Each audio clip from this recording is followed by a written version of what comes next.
buy nothing. Just let me do the buying. We just go on uptown and get down.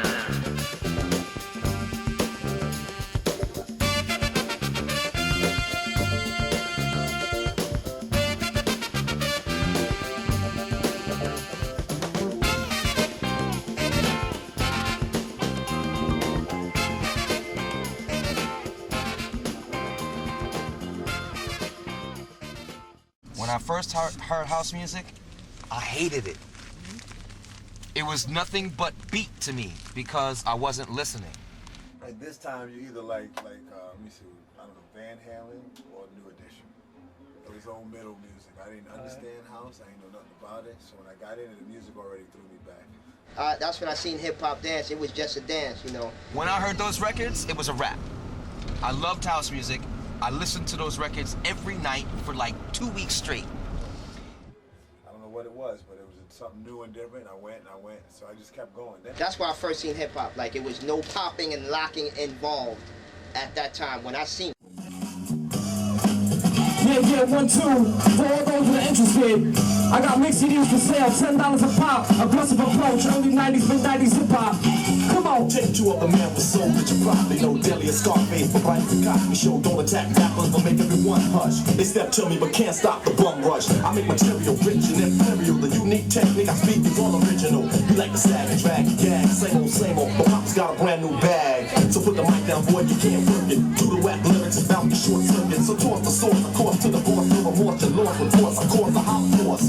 First I caught you, then put you through torture. You move toward my son, so I torture, just like a guardian. I put your body in the move, the groove with the smooth way that I'm partying. Competition made fun spectacular. Scheming fiend to take a bite like Dracula. And waste the taste, cause ain't no sugar here. So come near if you dare to booger beer. You start hallucinating like magic. The rap gets... Because at that time you had the DJ, you had the MC, you had the write, and you had the dance. That was all of us, you know, around my block. All of us used to do a little bit of everything. All right, let's break it down. Break it down. There's no such thing as hype dancing. The music was really important. There's no such thing as New Jack Swing. And New Style is short for New York Style. This is definitely one of the influences for a lot of major people that all you guys know in the house scene. These three people you see in front of us is before those cats that you know. You know, people can't find me on videos from like 1984, 5, 6, 7, 8, 9, 10. That's not the point. It's okay. You was there. I was there. You know, that's really what I was trying to say and give the vision, the idea.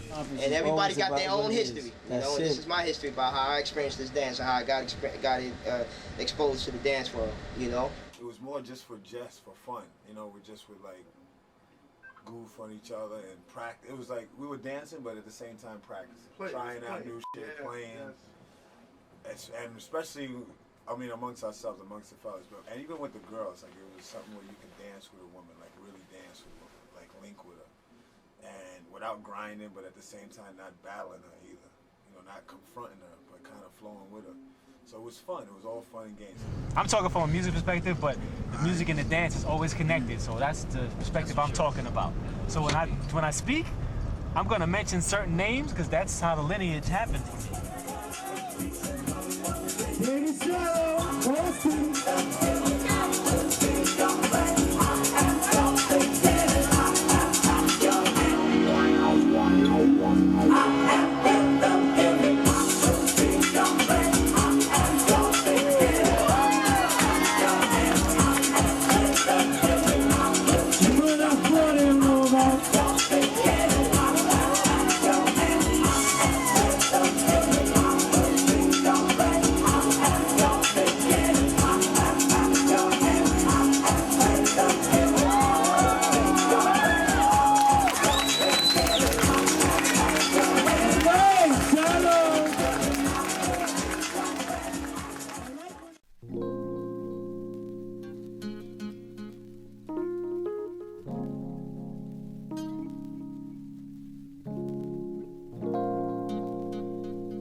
over here we got Kaheem over here, Eric right in the middle, and we got Frankie Thomas right here at the end. Kaheem, all right, we start with Kaheem over here. So now Kaheem, for those who don't know, this is definitely one of the influences for a lot of major people that all you guys know in the house scene. These three people you see in front of us is before those cats that you know. So Kaheem, tell me when you got started. I guess I got started, if all you guys remember the door. The door was like an after school center. And I used to go to some, a friend of mine worked there. And this friend of mine introduced me to Rob. And Rob brought me to the garage, Paradise Garage. I went there, I got in there. It was definitely... When was that around, in the garage? The garage, I went to the garage in the late 80s. I said 87 maybe? 87, 86. Had to be because I think it closed. It closed 87, yeah, late 87. No, I was in the bid at. I wasn't like spending mad years in the garage. I did maybe a good 6 months there or something like that. Okay. But he brought me there, and I was like, this time you either like let me see, I don't know, Van Halen or New Edition. It was old middle music. I didn't understand house. I didn't know nothing about it. So when I got into the music, already threw me back. Then I seen people just doing them. Yeah, 87. 85, we was 17, 18. Yeah, I had to be like 18. Yeah, because 87 I was... 18. Yeah, 87 I was 16. No, actually 14, 15 I was roller skating. Before this, I was doing USA. So let's not talk about roller skating. USA Skates, that's where we started our whole... All right, that was the beginning before dance. You see what started happening, Before that, right? I was just going to roller skating. I couldn't really go to no real party. I mean, I wasn't. That was the real part. But now, so now... Back in the day? I go to the garage and then I'm like, yo, that was a bugged out place. That. So, but during the week I called my man again, Rob. I go, yo, when you going back to that spot again? Yeah, I want to go. I don't know what it was, but it was something new and different. I went. So I just kept going. Then it turned into a routine where I would go to the tunnel. The world. The world opened up after the garage closed, I think. But the tunnel, Love Light opened after the tunnel. It must have been the tunnel. No, it was Baseline. It was Baseline before the tunnel. Baseline tunnel was opened right towards the end of this, the garage closing. But anyway, I would go there. I would go to those regular parties and then shoot over there. And you know who I ran into in there? Voodoo Ray. I was the first cat out of all the ones that we're seeing. I mean, besides Sean and the cats that I was hanging with, you know, Michael and April and Show, whatever. But he was someone that I didn't really know. But I saw him in another environment. I used to see him at 1018. He was part of some group called IOU Dancers or whatever, doing the flamenco. Dale Webo, whatever they were doing. So I would see him, I would see different cats.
for Buddha Ray in the house. Come on. Ready in the house, get down. Come on. Boy, got $1.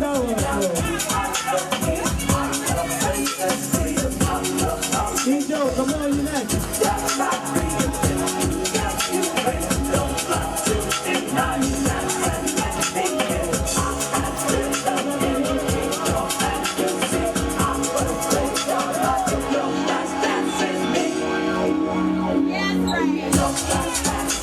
Beautiful Ray.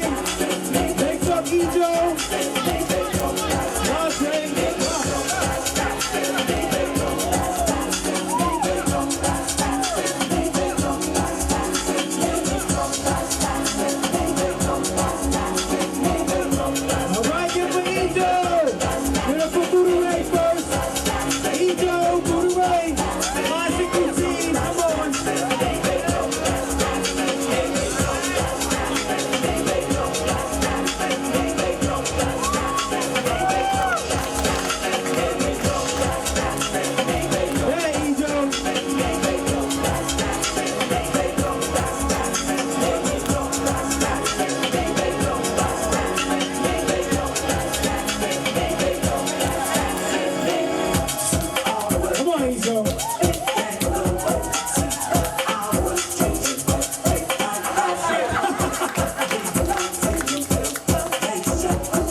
had a little clique of friends.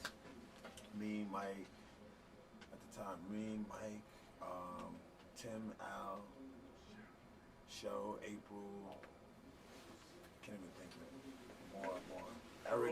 Me and Eric became dance partners later on, a little bit later. So this little crew that I would hang out with, we would go dancing. And it was kind of like, it was more just for fun. You know, we just would like goof on each other and practice. It was like we were dancing, but at the same time practicing, trying out new shit, playing. And especially, I mean, amongst ourselves, amongst the fellas, but and even with the girls, like it was something where you could dance with a woman, like really dance with a woman, like link with her, and without grinding, but at the same time not battling her either.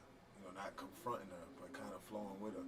So it was fun. It was all fun and games. A lot of times we would go outside of that environment. When I say outside of the environment, like that time they had Baseline. This is after the garage closed. Immediately they had Baseline. They had Love Light. They had Tracks. Those are the clubs that we really go into. Then a little later, the World opened. The World was kind of, to me, the club that started merging the two scenes, like the commercial scene and the house scene. That was like a place where you could get a little bit of both cooking. I saw Liz Torres perform there. I saw a lot of those older acts from that era perform in that club.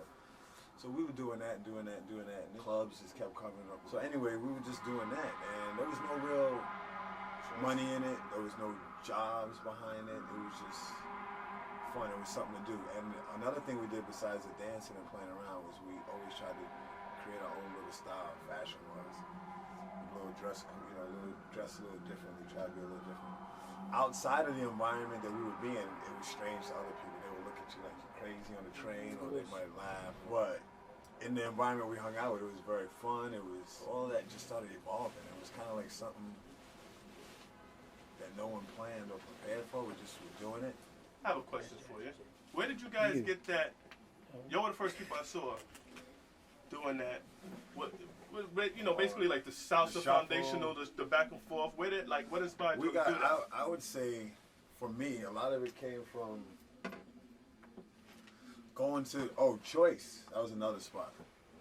Going to the Choice in the garage is a totally different kind of dance scene from going to, say, the roller skating rink or the average regular club. That was a combination that we got kind of just feeding in from those two environments. Nothing is, I don't think any of it is original in the aspect that we just sat there and came up with the whole setup. It's a little influence from this and that and this and that. So it primarily came from those two settings, the garage and the Choice or the loft, whatever you want to call it, and being like around the hip hop world and finding a mix between those two. Finding our own flow and playing with it and chasing each other back and forth.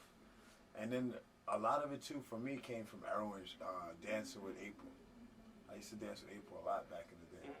And a lot of that shuffling that I still do to this day, even with my girlfriend right now, is from that, is based on that kind of dancing. And for me, what it was for me is I didn't like, my mentality for me personally, I didn't like to be on the floor too much. I wanted to, I danced to have fun. So I didn't want to be on the floor. I couldn't mess up my gear. Right. I didn't want to be plus I was long and I'm tall, so I wasn't as swift as some of the smaller guys on the floor. And the baseline so I was like more, this. and it'd be hot and sweaty. So I was more into the footwork. And the footwork more or less impressed me. Like I like tap dance, I like any African dance. Footwork really impresses me, especially in a controlled manner to the beat. Of course. That was one of the other key factors is that we weren't necessarily, we would never really compete on how much trickery we could do, as opposed to how smoothly and how much finesse we can put into something. And how well we knew the song we were dancing to, how we could drop, dive, spin to the actual beat. That when it broke down, we would hit it right when it broke down. Yeah, know the words. So we were kind of, for lack of a better way of saying it, it was kind of like making love with the music. Of course. So, and all this in the mix of just having fun. Would you say that's missing now? The connection, the rapport with the music? I don't want to say it's missing. I'll just say it's a different element that we're in nowadays. People appreciate the music and dance differently. I can't take away from it because it's still existing and it's still food, just in another form. You know, that's how I'm looking at it. Of course, there are times I look and I go, all right, that was nice. The fact that when he did a backflip and he did all that banana, rubber band stuff. Let's say it's in the late 80s, early 90s, and this type of stuff, especially in the 80s. You have a sense where people are dancing, and their influence is only coming from a lot of different places. Because we're not turning on MTV and watching us on MTV. We're seeing cats doing all types of dance. They're doing ballet, they're doing modern dance, they're tap dancing, they're doing African dance, world dance in general, and then we're coming back to the club and we're taking bits and pieces of things. But now, because our culture is blasted in the media, these guys only see us. You know what I mean? So it's like they're imitating us to come on the dance scene. Now, when I say us, I don't necessarily mean us, but I mean us as a culture. They see us and then they come on the dance scene, and this is what they're imitating. When we brought all types of stuff back, It's like we be with the guys, and the guys is like, oh, yo, I was watching gymnastics to get flips. You know what I mean? I was watching, to get some power moves or whatever the case is. And these guys are watching all types of different things. So I think it's a very different, dynamic for us right now. So I mean, like you said, people see it differently. Plus, that's all it is, really. And those older dudes is dancing with women. And they appreciate a different aspect of it, as far as we were more, like I said, into the harmony with the beat. I don't want to say that they're not to the beat, but we concentrated more on that. And the flow between two people, whether it was you and your boy playing, jiving together, it's like sparring or shadow boxing. But we missed the hustle also. We just came in on the intel of cats still dancing. So we still catching that. That's true. I never thought about that. We still see it. Because even though we're not doing it, we're seeing them still dance with a woman in their arms. We're still seeing this. Meanwhile, we're coming in with this breakdance mentality. The dudes that come after us, they're really coming in with that mentality. So now they're like, now they're doing phenomenal tricks that wasn't going on back then. They're more in tune with the acrobatics of it all. And we had and the amazement and solo, and we had hundreds, literally hundreds. And very competitive because there's a lot more of them than there was us. Right. But during a whole lot more. We ain't have no music conference, no conference, no dance classes. We had no magazines, no international, no none of that. No videos, no dough. Exactly. Also, it was like you had to be dancing for love. A lot of influence for us was the fact that there was no benefit. You had to have a job. We saw no benefit in hundreds, literally hundreds. The main one of the garage held what, maybe 1,000 people. So you got to see hundreds and hundreds of people dance, all different styles, all different flows. You found somebody that did something that was your height that you're like, oh, I like the way they move. This person's doing this. There was a lot of loft in it, a lot of floor stuff, and I was very similar to Kaheem. I was like, I'm trying to be a clean finesse type dude. I don't want to be getting on the floor. I got bad knees, and dudes doing splits, and the women were phenomenal. That's what really pushed me to really dance well, because the women were on another level in many cases to me. Like, you were like, wow, they're so. Right. The skill is amazing, because this is natural to them. Right. And even though it's a quote unquote gay scene, you were able to go in there and forget about all of that masculinity or whatever, and still get your groove on and have a good time. Because it's a gay scene, you still are focused. That's even probably more reason to have a woman with you. You know what I mean? It's what also was, being in that scene also made it easier to experiment, not sexually, but experiment and expressing yourself in dance. Without, trying to play the box, play the corner. Right. And in the mainstream clubs, you would always have to... Like the underground or whatever, you had to be if you did anything that seemed a little flaky... You couldn't do no mannerisms with your hands to the music. You couldn't pantomime to the music and do something, because people are like, yo, what's up, on the block, oh, what's up with that, It's funny because it's shit that... It's kind of like... If you associate dance with with sexuality somehow, what I'm saying is some of us really put them together better than others. But men will. What I want to say is women will express themselves the same regardless, usually in both. Like they'll just express whoever they are. Men will be macho in dance or in whatever in the outside world, but if they're home in the room with a girl naked, the door's At open. full, yes, you I don't even know. just admit that. So what I'm saying in this sense is, if you following me, in those dance environments like the garage and the loft and shit like that, you could just stay as you was. And if you wanted to do that spin, or you wanted to, you know, do a dive, or you wanted to lighten your feet a little or something, and you were safe with it. No one was mocking you or bothering you. And as a matter of fact, people was, you might get somebody paying attention. A girl will go, oh, he's a little swift over here. So that was an environment that kind of helped you, or at least evolve. Yeah, helps you to get into the point where you'll try something new, as opposed to just following the same. Everybody was popping and locking, and here you come doing a little something that looks tap danishes, ballet, or whatever it looks like. Well, you know what amazed me a little bit? I think like I kind of must have fell off the scene, stopped kind of going out. Maybe like what was that? You got hard into the car product. No, I don't think it was that. I kind of fell off a little bit when you went away on your journey, and I think I kind of just started coming back out. I think probably with April, probably when Shelter kicked back in, because we kind of like the one laid downtown, low right? for a little bit, yeah. And then we came back out the Shelter, and I slowly kind of got back into it at that point. I think what amazed me was like, let's say if I stop like 94, 95, and I come out at 2000, and it looks like nothing had changed. No, exactly. Where when we were still in the scene strong, it was on a constant. It was evolution. constantly evolving. Rotating. Yeah, you know what I mean. And even the places to go were rotating. There were so Constantly, many, they're and they opening kept and closing going, just like that. I stopped dancing. I started in 14, 82, 83. I stopped dancing in 90 in the house scene.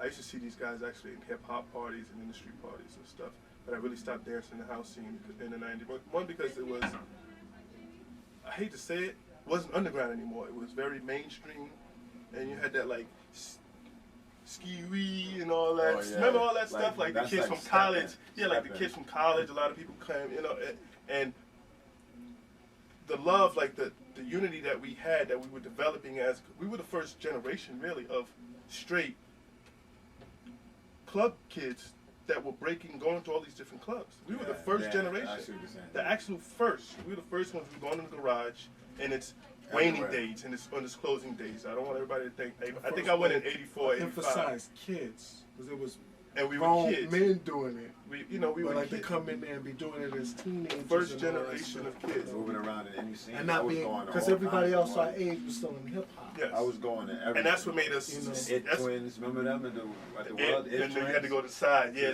you had to be cool to get in there. That's what made it different. That's what made it different, because we were walking like uncharted territory. They had to be cool. You know, we were, okay, you're on your block, you're whoever on your block, they're still doing the Run DMC and whatever. Then you go in the club with the polka dots or the hat or this, and you walk to the street and they're like, look at these kids, you know, look at these guys. I And we used were to get kids. looks with the ripped jeans. I had Yes, the steel-toe ripped, I boots, mean, the steel dreads on toes, train, the in Durangos, Queens, the Jackson Heights, they used to be like this. the Dr. Martens, the big bow ties, the whole I had the nine. short tie, remember? The little crisscross fashion. Yo, I never had the tie. I had the tie. The little I want that shit to go down forever, and this is for Al, because I tease Al to this day. I used to do the Because he short tries tie. to deny it, and I'm The like, big yo, fat Al, one? You used to you do the had fat the one. tie, dog. You had the tie. But, like, we were the first kids coming up in that scene. I did a lot of crazy shit. Dancing High-waters. in boots.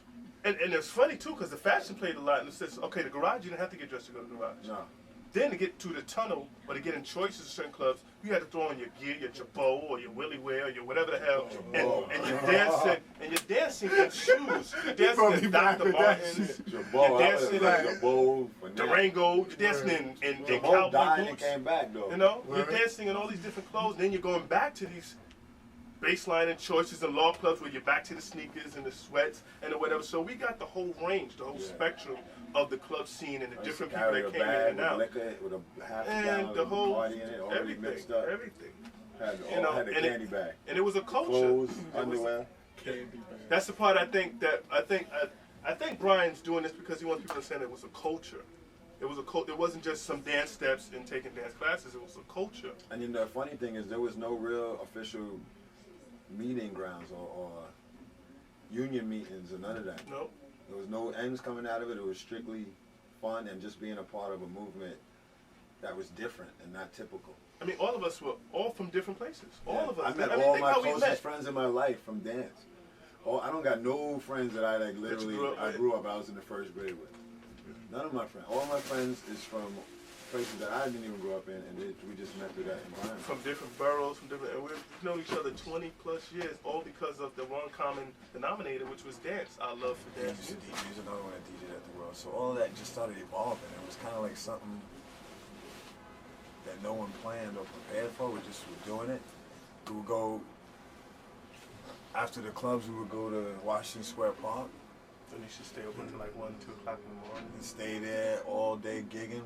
Half the time blasted out of our gizzards. So.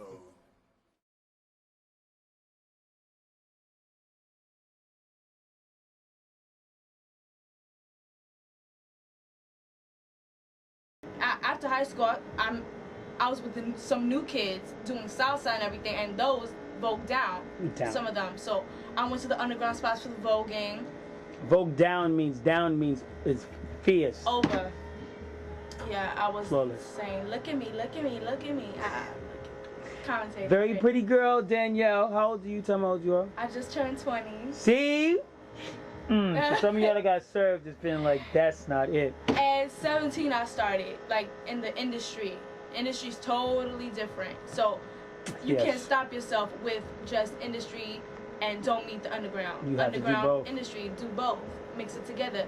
Industry ain't got what you got. Underground ain't got what you got. Hello. You know what I mean? So I have stuff on my resume and I have stuff in my back pocket that I could just pull out. Tricks. So that's how you get jobs and money, and then you get a popular name, but you can't be a sellout like everybody else. Hello. And you need to be true to yourself and true to your friends that help you get to where you're at. Like, I would never in my life try to make it big and then act like I ain't get no points from Brian or Ejo or Stretch or Tweety. Hello. You gotta respect your elders, respect the people who made it what it is today. And there's nothing wrong with imitators, because that's like, I catch people's eyes, and when you catch somebody's eye, out of everybody, that's a compliment. Because out of everybody you want to look at, you looking at me, and that's great. Try to do everything you can, limit yourself, and that's a wrap.